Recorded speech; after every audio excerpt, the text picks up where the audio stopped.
السلام علیکم ورحمۃ اللہ وبرکاتہ۔ بیسک بلیف آف اسلام کیا ہے؟ یعنی وہ کون سی باتیں ہیں کہ جن کو مان کر ایک مسلمان ہوتا ہے یا ایک شخص مسلمان ہو جاتا ہے؟ کن کن چیزوں پر ایمان رکھنا ضروری ہے؟ کن عقائد یا نظریات یا ان باتوں کے اوپر اگر ایک شخص ایمان رکھے گا تو وہ مسلمان ہوگا، اور اگر ان باتوں کو نہیں مانے گا تو وہ مسلمان یا مومن نہیں کہلائے گا۔ تو اس میں ہم یہ سمجھنے کی کوشش کرتے ہیں۔ پہلی جو چیز ہے وہ ہے، اسے توحید کہا جاتا ہے، کہ ہر مسلمان وہ اس بات کا اقرار کرتا ہے کہ اس دنیا کو کسی نے بنایا ہے۔ یہ دنیا خود سے وجود میں نہیں آئی ہے۔ یہ دنیا ایسا نہیں ہوا ہے کہ اس کا کوئی بنانے کا مقصد نہ ہو، کوئی بنانے والا نہ ہو، یا اس کے پیچھے کوئی قوت کار فرما نہ ہو، یا اس کائنات کی یونیورسل برہمانڈ کو کوئی چلا نہ رہا ہو۔ یہ ایسا نہیں ہو سکتا ہے۔ اس لیے ایک مسلمان سب سے پہلے اس کے لیے ضروری ہے کہ وہ ربوبیت یعنی اس کریٹر کے اوپر ایمان رکھے گا، اور پھر یہ ہے کہ وہ کریٹر بہت سارے نہیں ہیں، وہ ایک ہے۔ وہ ونس عقیدہ توحید اس کو کہتے ہیں، توحید کا عقیدہ سب سے پہلے تو یہ ہے۔ اب اس کی کچھ ضروریات ہیں۔ توحید کون کون سی چیزیں ہیں، کون کون سی باتیں ہیں، خدا کی صفات کون سی ہیں، ذات کس طرح کی ہے، وہ میں آگے ڈیٹیل کے اندر بتاؤں گا۔ یہاں پر صرف ہم بیسک بلیف کو سمجھتے ہیں مختصر طور پر، بہت شارٹ کر کے، آسان لفظوں کے اندر۔ تو پہلی جو چیز ہے وہ ہے توحید کا عقیدہ، کہ وہ جو اس پوری کائنات کو بنانے والا ہے، مجھے اور آپ کو، پوری انسانیت کو یا دنیا کی ہر چیز کو، اس کو کہتے ہیں خدا، اور وہ ایک ہے۔ اس کو عقیدہ توحید کہا جاتا ہے۔ دوسرا ہے کہ جو ہر مسلمان کے لیے، مومن کے لیے اس پر ایمان اور یقین رکھنا ضروری ہے، وہ ہے عقیدہ رسالت، کہ اس دنیا کے اندر خدا اپنے پیغام پہنچاتا ہے، اور وہ پیغام اپنے رسولوں کے ذریعے اس دنیا کے اندر پہنچاتا ہے۔ اسے رسول بھی کہتے ہیں اور نبی بھی کہتے ہیں۔ تھوڑا سا اصطلاحی فرق ہے، وہ آگے ڈیٹیل کے اندر ہم سمجھیں گے۔ یہاں پر ہم یہ بات سمجھتے ہیں کہ رسول اس دنیا کے اندر کیوں بھیجے جاتے ہیں اور ان پر ایمان رکھنا کیوں ضروری ہے۔ رسول اس لیے اس دنیا کے اندر بھیجے جاتے ہیں کہ خدا چاہتا ہے کہ اس دنیا کو میری مرضی کے مطابق چلے، اور اب وہ خدا جو اس انسانوں کو پیدا کیا ہے جس مقصد کے لیے، وہ مقصد یہ ہے کہ دنیا میں آ کر وہ اچھے کام کرے، سچائی کرے، لیکن انسان اپنے راستوں سے بھٹک جاتا ہے، شیطان اسے بھٹکا دیتا ہے۔ تو خدا انسانوں کو وہ وعدے یاد دلانے کے لیے پیغمبروں کو اور نبیوں کو بھیجتا ہے، اور اپنا جو علم ہے، غیب کا علم، وہ اس نبی کے ذریعے انسانوں تک پہنچاتا ہے، کہ اگر تم ایسا نہیں کرو گے تو یوں ہوگا، یوں نہیں کرو گے تو یوں ہوگا۔ اس لیے نبیوں کو بھیجا جاتا ہے، اور ایمان رکھنا ان کے اوپر اس لیے ضروری ہے کیونکہ وہ خدا کی طرف سے آئے ہوتے ہیں۔ اگر ایک انسان ان پر ایمان نہیں رکھے گا تو گویا کہ وہ خدا کی بات نہیں مان رہا۔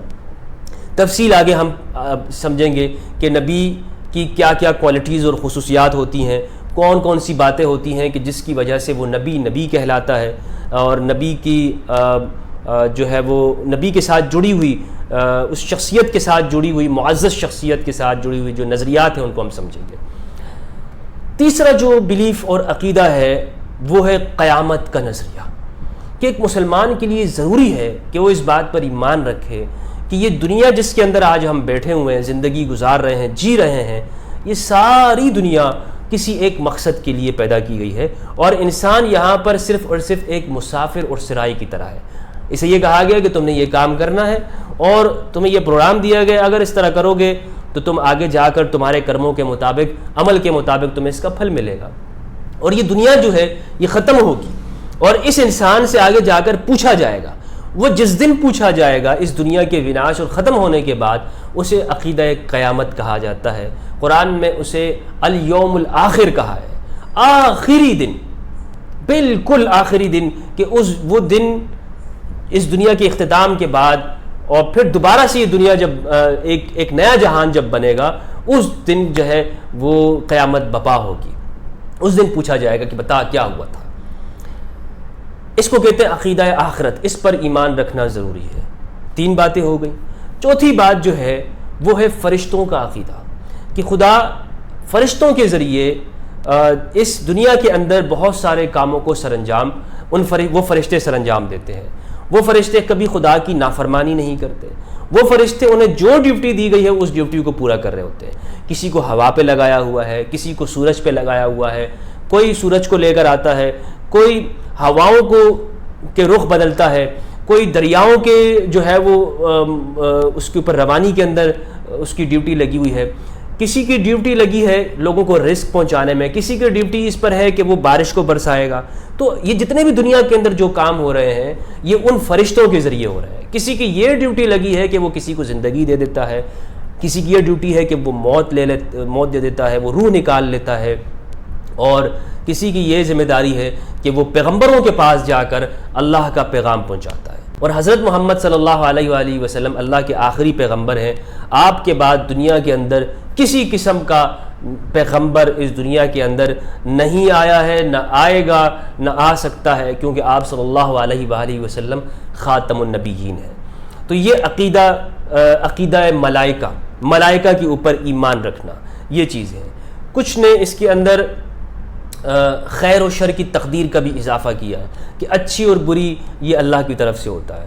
تو یہ آخری کی جو بات ہے یہ تھوڑی سی اس طرح ہے کہ اس کو بہت سارا شروع کے اندر کچھ فرقے ایسے بنے کہ اس کو غلط بھی استعمال کیا گیا کہ جی جو کچھ بھی ہو رہا ہے, ظلم ہو رہا ہے, جو کچھ بس یہ اللہ کی طرف سے ہو رہا ہے, اس کو تم سہتے رہو اور بس جو ہے یہ سب خدا کی طرف سے ہے. تو یہ جو پہلے میں نے بتایا, توحید, رسالت, قیامت اور فرشتوں کا نظریہ, یہ تو بالکل ایسی چیزیں ہیں کہ جو قرآن مجید کے اندر اور احادیث کے اندر جو ہر چیز بالکل واضح لفظوں کے اندر ثابت ہیں. اور ایک مسلمان کے لیے, مومن کے لیے ان بیسک چیزوں کے اوپر ایمان رکھنا بہت ضروری ہے. اور تقدیر کے اوپر بھی, کہ تقدیر جو ہے جو بھی اس دنیا کے اندر ہو رہا ہے وہ خدا نے ایک اندازے سے مطابق کیا. اس دنیا کی ایک حد مقرر کی ہے, اس دنیا کی ایک لمٹ ہے, اور انسان کی بھی ایک عمر ہے, اور انسان جو بھی کر رہا ہے وہ پہلے سے لکھا ہوا ہے. اس کو تقدیر کہتے ہیں. ان چیزوں پر ایمان رکھنا بہت ضروری ہے. اب ان میں سے ہر ایک کی تفصیل آگے الگ الگ میں بتاؤں گا کہ توحید کیا ہے, کیا اس کی ضروریات ہیں, رسالت کیا ہے, پیغمبر کون ہوتے ہیں, اور ان پر وحی کس طرح سے آتی ہے.